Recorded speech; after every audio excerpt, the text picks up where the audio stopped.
Asibuyele emuva phansi ngokuhlukumeza insango babebhema kahle omkhulu maybe kanye ngonyaka ugqoka ibheshu nembadada ngidi isiko lami phela amasule bedume ngokuhloniphana nokuphana sahlephulelana inyoni noma kuyijiyane. Lapha ke sikuphathele kubaba uVVO Mkhize. Ubaba kuMkhize kungomunye kwesazi ke samasiko futhi kosekudala ke khona ke lapha ke empilweni noma ke emhlabeni. uVVO Mkhize unohlelo ke analo emsakazweni kuKhozi FM kanjalo na ke SABC1 nokuyilapho ke hlaziya khona ke isintu. Aphinde ke futhi kahlaziye namaphupho. Umelaphi ke wendabuko okhona futhi kosemthethweni. Muva nje ke sekukhona ukungaboni ngasolinye phakathi kwabantu abaningi ezinhlelo ke zakhe noma ngokuhlaziya kwakhe ke abantu noma ke isintu.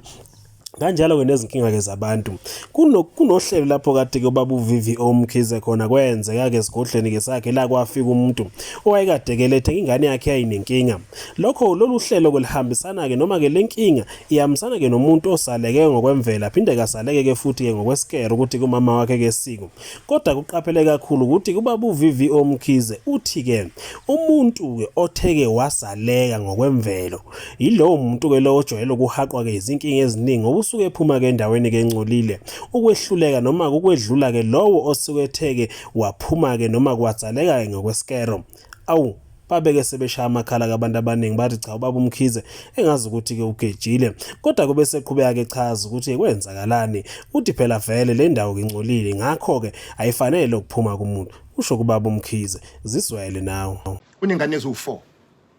lengane ehlupha kakhulu ayithola ngesiza eyoqala wayithola kahle esibili kwayisiza lezi ezo2 wayithola kahle uthi baba uMkhize izingane zamnazi zingconywana lezi kodwa ayilo ayongihlupha kakhulu ngithi kahle ma wamthola kanjani lo athi ngahlinzo ngathi danki yini uhlangana kanjani ngathi danki bengiya lapho ke uthi kanjani baba uMkhize kulalela ke uyabona lengane izihlinzwe njena uze uhlinzwe njena lengane ithwele isalukazi i-reincarnation lengane isalukazi sakusaphila lezi so ingakho ingafunanga ukuphuma ngokungcola ifune ukuphuma ngokuhlanzeka ngoba phela mayiphuma lapha normally iphuma endaweni engenhla ngithi so lana yona wasu-operator angithi uthema uqeda ukuyithola wasukhulelwe enye yatholakala kahle nenye futhi awu4 ngithi wathi awuba Mkhize uyazi lengane esike sithi driver na ithi hawe ma engathi ngangadlula la engathi ngangahamba la ifuna ukuvula isicapha ngathi njalo ngathi buyanike manje senze njani sihambeni siyogeza logogo kulengane nezingane zakho zonke sizigeze emva kwalokho nilala amaphupho kulengane uyazi lo ngane ukuthi ibunya manje yenza medicine wow yenza medicine evets second year yeah ngokuthi nje unina wabayisiza walalela futhi lowo yebo so funa sikubheke ukuzaleka kwengane funa sikubheke ukukhula kwengane musa ingane uma ngabe yenza izinto ezithe phecelezi bese uyithuka ngenhlamba usho lokhu nalokhu hlehla mzali kakhulukazi omama lengane ukuqala uyikhulelwe kanjani khona abantu mama wakho abaphupha ingane eyiningi atshelwe negama angakwenzi kube nomsindi ingane uyikhulelwe zonke lezi azibuye phela seziyihlukumeza izingane ngakho uthisha naye akadile nomzali umzali kwenzekani kulengane msana ubiza ingane ngamadimoni mina ke nje elami summary nje umfundisi uthisha umzali ubani wabiza ingane ngedimoni mina ngithi wena idimoni usho bakade wakhuzwa umzali asho phambi kwengane athi yabo lo wabayiphutha nje yazi ngase ngiqedile angazi nje yebo angithi ke manje ke iyona ke lento mama owakakhoza eyenza ukuthi uma sithi zamadimoni thina siyini imini elikhulu idimoni ngoba ngihlulekile ukukhuluma iqiniso ngihlulekile ukuba umelaphi ngihlulekile ukuba impande nokuba umuthi kulengane engiyizele funa ngiyiqhenye ngengane zami funa ngisho ukuthi baba uMkhize lengane kwenze ukuthi nokuthi ave inkuyilokho na bese sithi cha kuyilokho musu ukufihla ngoba khona into enje mama Khoza bangangizwa kababalaleli oyikona ngikhuluma ngempande akuhlangene nozenzele wena mina uma ngesikhathi engizala eKing Edward esibhedlela akathange ngizala ngangizalwa amakatholika kodwa uma ungifake emakatholikeni so angikwazi ukuthi ngiyikatholika mina yangilona ikatholika mina ngifakwe ebukatholikeni ngokwenkolo mina ngumZulu mina kwaMkhize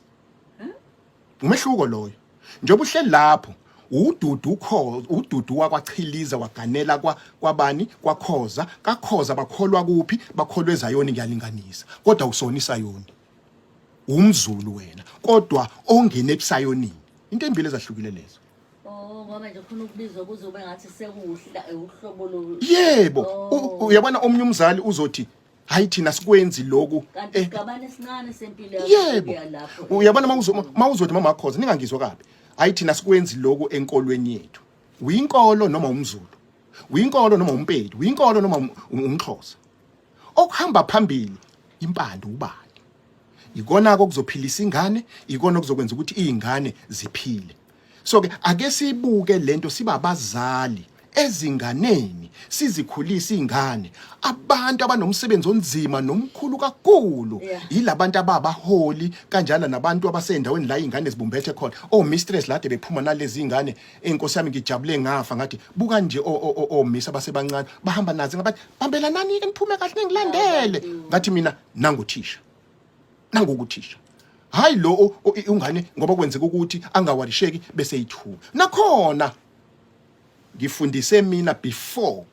ngaphambi ko1994 bengaze ngizwe ingane ihayiza mina bengaze ngizwe kuthiwa khona isikole la ihayiza sekwenze njani namhlanje yilezi zinto esikhuluma ngazo ke ofanele sizibheke sibambe lapho siyabonga